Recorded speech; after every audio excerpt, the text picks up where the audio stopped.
Hola, ¿qué tal? Bienvenido, bienvenida a este espacio en el que hablamos de la protección de los derechos humanos de todas y todos. ¿Tú qué harías si te encontraras en un país extraño, sin documentos y sin conocer a nadie? Hoy te tenemos un caso en el que se otorgó refugio a una mujer venezolana y a su hija aquí en México. Mi nombre es Emanuel Saldaña. Quédate porque aquí te defendemos.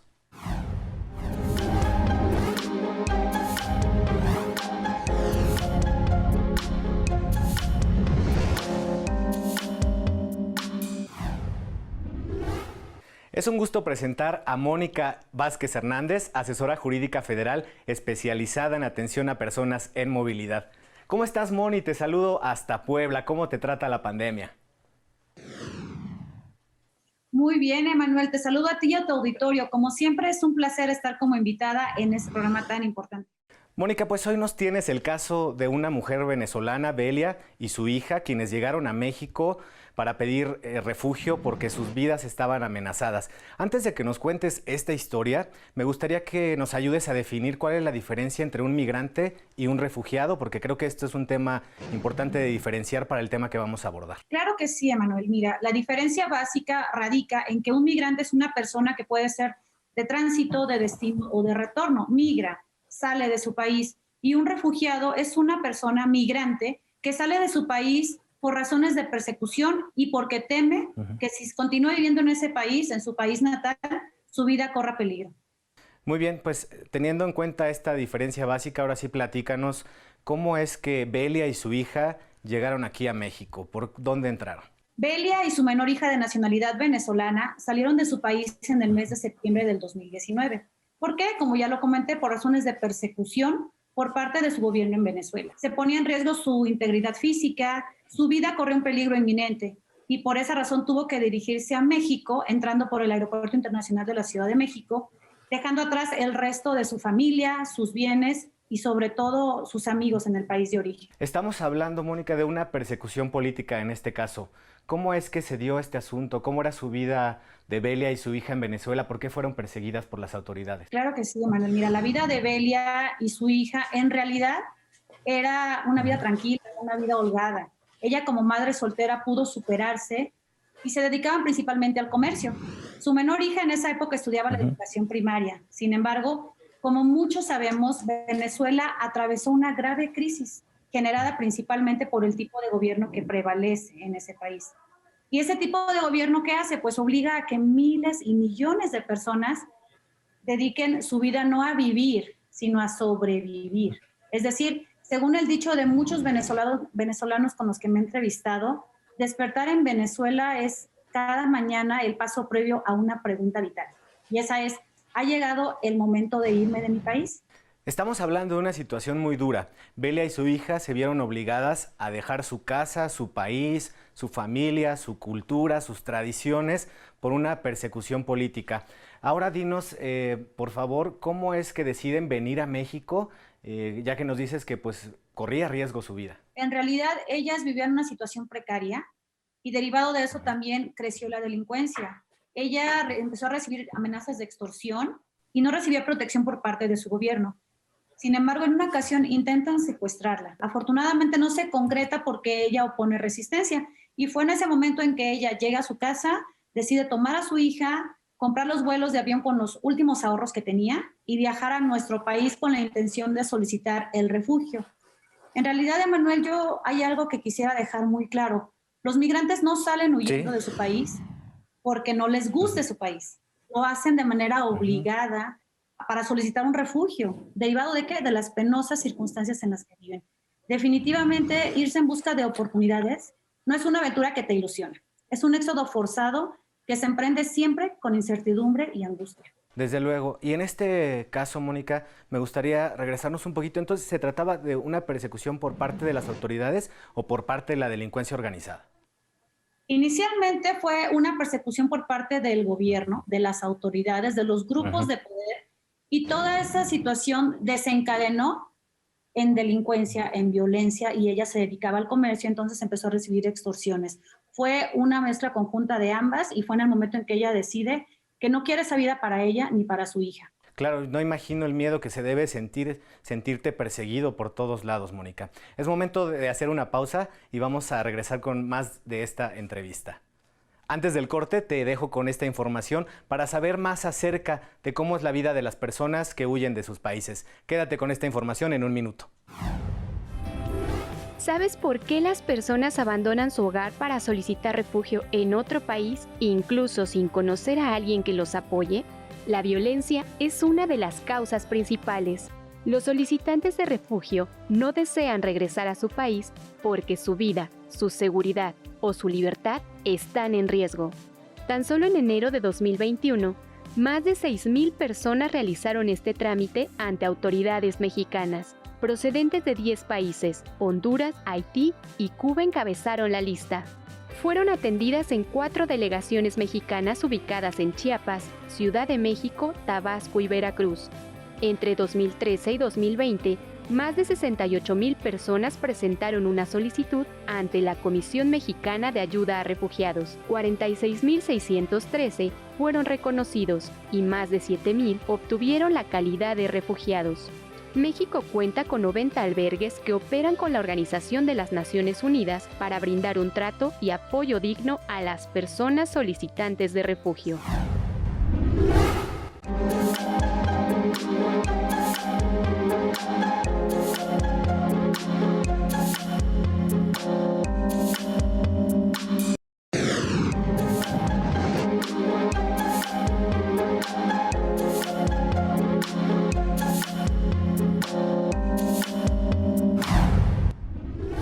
¿Qué tal? Estamos de regreso, estamos platicando acerca del caso de Belia y su hija que llegaron de Venezuela a México para pedir refugio. Sabemos, ya nos dice Mónica, que llegaron de un momento a otro, tuvieron que huir de su país porque corría riesgo su vida. Y entonces, Mónica, ahora dinos cómo fue que llegaron al Instituto Federal de Defensoría Pública y cómo fueron tratadas por las autoridades a su llegada a México. Belia llega a México en septiembre del 2019 y no recibe ayuda para tramitar refugio. Existían abogados particulares que ofrecían sus servicios y les querían cobrar $500 por realizar un trámite que en realidad es muy sencillo. Es así como ella, el 2 de octubre del 2019, acude ante la Comar. Como en Puebla no tenemos Comar, acudió ante el Instituto Nacional de Migración. Ingresa ella sola la condición de refugio ante esta autoridad. Sin embargo, la autoridad migratoria no le hace entrega de ningún documento con el que acreditara que ella estaba en planes de regularización migratoria. Y por la labor que se realizó con un conocido de ella, es que llega a nuestras oficinas el 27 de noviembre del 2020. Ya había pasado más de un año y hasta esa época ellas no tenían ningún documento. Ellas se encontraban en el limbo jurídico, si pudiéramos llamarlo de alguna manera. Claro. Mónica, ahora dinos, ¿cuánto tiempo pasaron Belia y su hija aquí en México sin documentos, sin acceso a la salud, desde luego seguramente no a la educación, a ningún servicio básico? ¿Cuánto tiempo estuvieron en esta situación, en el limbo jurídico, bien lo dices? ¿Y qué pasó después? ¿Cómo fue que las pudiste ayudar para regularizarse aquí en México? Ellas pasaron aproximadamente 13 meses sin acceso a servicios básicos. Cabe mencionar que su hija un año no pudo cursar el nivel secundaria en virtud de que no tenía ningún documento y ninguna escuela quería aceptarla. Ellas llegan con tu servidora, con la asesora jurídica, y hay que recordar aquí algo bien importante, Manuel. Aquí estaban involucrados derechos de una persona por demás vulnerable, como es el caso de una menor migrante, y se encontraban de manera regular en nuestro país. Por eso, en cuanto ella acude al instituto de manera inmediata, se presenta un amparo. Se cataloga como un caso urgente y aquí la novedad es que derivado de la pandemia se presenta en línea, utilizando la FIREL en este caso la mía, y se toma como fundamento el artículo 17 constitucional. ¿De qué habla este artículo? Este artículo habla de una dilación innecesaria de un procedimiento, paralizado en el procedimiento del otorgamiento de condición de refugiado, y en este caso era el acto reclamado. ¿Por qué? Porque ellos ni siquiera tenían una constancia de inicio de trámite que conforme a derecho correspondía se le fuera entregada. Oye, Mónica, aquí esto que nos explicas en términos jurídicos, ¿cómo nos los podrías explicar para la gente que nos ve en términos coloquiales? ¿Cómo fue esta estrategia, así en palabras coloquiales, para que la gente que nos está viendo pues entienda cómo es este procedimiento para lograr la regularización? Claro que sí. En este caso ellas querían el refugio. En el momento en que ellos ingresan su solicitud, tenían que darle un documento con el que se acredite. Cuando alguien acude a solicitar refugio ante Comar o ante la Oficina Representativa de Migración, tienen que darle un documento. La ley habla de que en 3 a 5 días tiene que darle una constancia de inicio de trámite para poder iniciar. En caso contrario, ellos tienen la garantía o el derecho de interponer un amparo. ¿Por qué? Porque les están, por llamarlo de una manera, retrasando el procedimiento de una manera indebida, y en cuanto se promueve el amparo, ellos notifican a Comar y Comar tiene que dar respuesta de una manera pronta. Sabemos que pues, la situación que estamos viviendo y también el incremento de la llegada de migrantes de Centroamérica y Sudamérica a México han generado ciertas irregularidades en estos trámites y pues en lo que corresponde a la Comar. Platícanos cuáles fueron tus retos como abogada, como asesora jurídica para poder ayudar a Belia y a su hija. Aquí pasó algo muy curioso, Manuel. Afortunadamente, fue un caso que se resolvió muy rápido. Pues tan solo 6 días hábiles después de que se interpuso el amparo, la Comar finalmente expide la constancia de inicio de trámite de esta solicitud de condición de refugio. En esa misma fecha, se elaboran todos los formatos para solicitar ante el Instituto Nacional de Migración la regularización de su situación migratoria por razones humanitarias. Y una servidora, en esa misma fecha, el mismo día que nos entregan la constancia, acompaña a la usuaria del servicio para que también le fuera entregada la tarjeta de visitante y el CURP de ambas. Con esto, ellas ya tienen acceso a la educación, sobre todo la menor. Su menor hija quedó 1 año sin estudiar, como te había mencionado, y era una de las cuestiones que más nos importaban. De igual manera, canalizamos a ACNUR para que se le diera el apoyo psicológico y económico. Lo importante aquí es que en 6 días se logra la inclusión de ambas en territorio mexicano y se va a continuar el asunto hasta que se les reconozca la residencia permanente en nuestro país. Mónica, ahora quiero invitarte a escuchar lo que opinan estudiantes universitarios acerca de este tema. Esto es Te Escuchamos, no le cambies.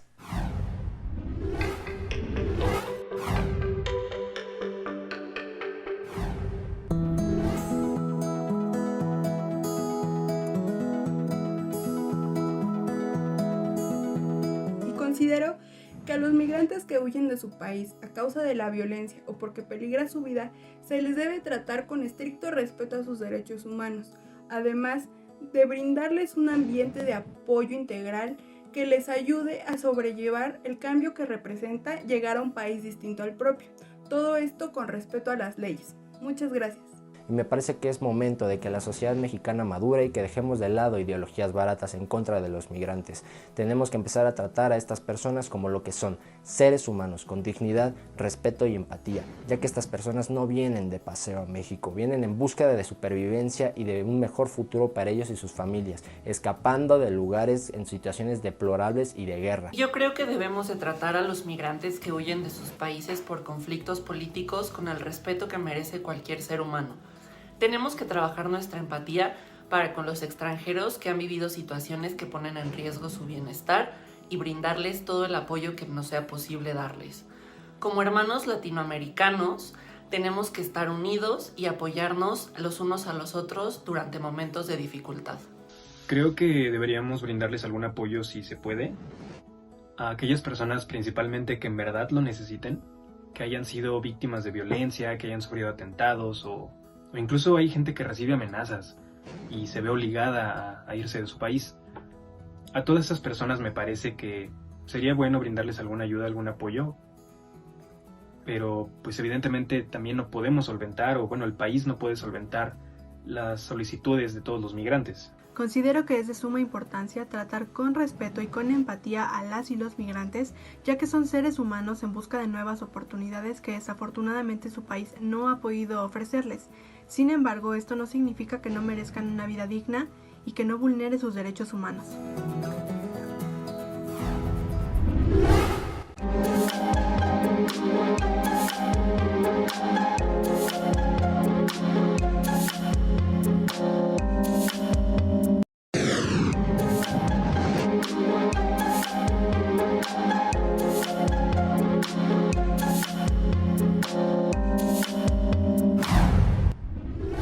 Ya estamos de regreso, estamos platicando acerca del refugio en México, hablábamos del caso específico de Belia.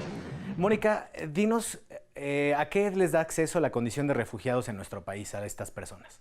Bueno, en este caso, cuando ellos obtienen la condición de refugiado, automáticamente se les da la residencia permanente y obtienen acceso a todos los derechos y a todas las garantías individuales que están en nuestra Constitución. Cuando digo todos, es todos, a excepción de los derechos políticos, obviamente, es decir, votar y ser votados. Ellos ya son considerados como personas que son incluidas dentro de un sistema mexicano. Y ahora, hablando en general del fenómeno migratorio en México, sabemos que se ha incrementado, según cifras de la ONU, pues en los últimos años, México ha pasado de ser un país de tránsito de los migrantes centroamericanos y sudamericanos a Estados Unidos a convertirse en un país de destino, ¿no? Y como este caso en el que estamos viendo el día de hoy, en que la gente viene a México a solicitar el refugio, porque pues es un país al final de oportunidades. Platícanos un poquito en tu experiencia, cómo es que se da este fenómeno en nuestro país. Definitivamente, Manuel, México se ha convertido en un país de tránsito y destino ya de los migrantes. Y como lo mencionaste, se ve claramente en las estadísticas del año anterior, en el 2020, en donde se han alcanzado proporciones históricas de flujos migratorios que van con destino también hacia Estados Unidos, sobre todo, como lo mencionaste, tratándose de personas que provienen de Honduras, por ejemplo, de Centroamérica, de Guatemala y de El Salvador. Y de ahí radica la importancia de implementar sistemas de protección a cargo del gobierno mexicano y sociedades civiles con las que te comento que el instituto ya tiene alianzas. ¿Para qué hacemos esto? Para lograr también contrarrestar un poco las ideas racistas y xenofóbicas que aún prevalecen en nuestro sistema mexicano en contra de estas personas. Y Mónica, ¿cómo es la legislación en México para apoyar a estas personas? Sabemos que, como ya lo hablábamos, hay ciertas irregularidades por la situación que estamos viviendo, por el incremento de entrada de migrantes a nuestro país. ¿Cuál es la legislación en México y cómo ustedes como Instituto Federal de Defensoría Pública pueden apoyar a estas personas? Claro que sí, es una pregunta muy interesante. ¿Por qué? Porque la relevancia del fenómeno migratorio deriva de su papel en la globalización. ¿Por qué te digo esto? Porque invariablemente siempre va a tener un impacto en el país en donde se presente, llámese económicas, políticas, sociales, demográficas, culturales. Y el marco jurídico en materia de migración que México presenta en este momento, podríamos decir que tiene un desfase en relación con los compromisos internacionales que ha adquirido. ¿Qué significa esto? Para que lo entienda mejor el auditorio, hay una incongruencia jurídica en las leyes nacionales y los convenios internacionales de los que México es parte. Y evidentemente en muchas ocasiones las autoridades migratorias hacen una sobreinterpretación de la ley. Y es ahí cuando se vulneran los derechos humanos y las garantías individuales de los migrantes. Por eso considero que hacen falta adecuaciones a las leyes que nos ayuden a situarnos como un país solidario, respetuoso y sobre todo garante de la vida y la dignidad humana. Y enfocándonos en la labor del Instituto Federal de Defensoría Pública, sabemos que tienen alguna colaboración con la ONU, ¿no? ¿De qué se trata? A partir de la administración de nuestro director general actual, se crea la asesoría especializada en personas en movilidad y sujetas a protección internacional, siguiendo siempre las líneas de trabajo de nuestro ministro presidente. ¿Para qué? ¿Qué buscamos con esto? Buscamos que la justicia llegue a todas las personas en condiciones de vulnerabilidad. Actualmente, y gracias a un esfuerzo realizado por el instituto, este proyecto que inició con solamente 9 asesores, actualmente en este año se han convertido en 41 asesores y 41 oficiales administrativos, que da un total de 82 abogados que están esparcidos en toda la República, principalmente en fronteras norte y sur, ahí están concentrados la mayor parte, y a través de la cual se les brinda asistencia y acompañamiento legal de manera gratuita. Esto es muy importante, nuestro trabajo es totalmente gratuito a las personas migrantes de tránsito, destino y retorno. Y ya que hablas de esta gratuidad del servicio, y para ir cerrando nuestro programa, por favor, dinos cómo se puede poner en contacto la gente, a través de qué medios. Claro que sí, si me lo permites, me gustaría decirte que tenemos el servicio de Defensatel, que ahora es 24/7 los 365 días del año. Nuestro número es 822-42-426. También nos pueden buscar en redes sociales, en Twitter como @defensoría_ifdp, Facebook como Defensoría Pública, Instagram defensoría.ifdp y nuestra página web que es www.ifdp.cjf.gov.mx. Pues ahí está la información. Si tú o algún conocido se encuentra en esta situación, ponte en contacto con el Instituto Federal de Defensoría Pública. Y cambiando radicalmente de tema, Mónica, dinos cuál es tu recinto favorito cultural de Puebla. Pues mire, Manuel, Puebla tiene una diversidad cultural muy amplia, pero yo definitivamente me quedo con el Museo Internacional del Barroco. Es una verdadera joya. Los invito a que vengan a conocerlo. Pues ahí está la invitación, si pueden visitarlo con todas las precauciones por esta pandemia. Mónica, pues nos despedimos. Muchísimas gracias por esta entrevista y por tu tiempo. Muchas gracias a ustedes, que estén muy bien. Antes de irnos, te dejamos con una probadita de la riqueza cultural de nuestro país. Gracias al equipo de producción. Hasta la próxima. Les saludo desde la Plaza Tolsá para invitarles a ampliar sus territorios de placer. Esta vez en el Museo Nacional de Arte. Vamos a conocerlo. Situado en el corazón del centro histórico de la Ciudad de México, este inmueble fue sede de la Secretaría de Comunicaciones y Obras Públicas. El arquitecto Silvio Contri se inspiró en los palacios renacentistas de Florencia para construirlo y es considerado una de las obras arquitectónicas más importantes del país de principios del siglo XX.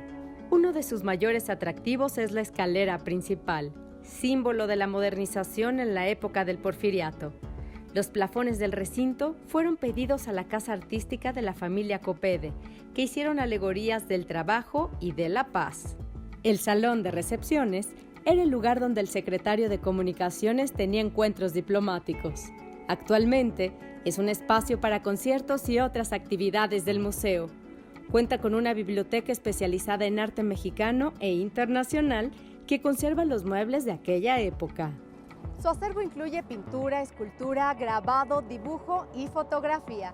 5 siglos de arte mexicano que van desde el virreinato hasta el siglo XX. Tiene la colección más grande del paisajista José María Velasco, así como obras emblemáticas de Santiago Rebull, Manuel Ocaranza y José María Obregón, entre muchos otros. La ofrenda de Saturnino Herrán y el paisaje zapatista de Diego Rivera son algunas de las piezas más solicitadas que encontrarán en este lugar. Conciertos, talleres para niños y un sinfín de actividades en las noches de museos son parte de la oferta del MUNAL, cuya vocación es ser el centro de referencia del arte mexicano. Hasta aquí nuestro recorrido por el Museo Nacional de Arte, un orgullo más de México.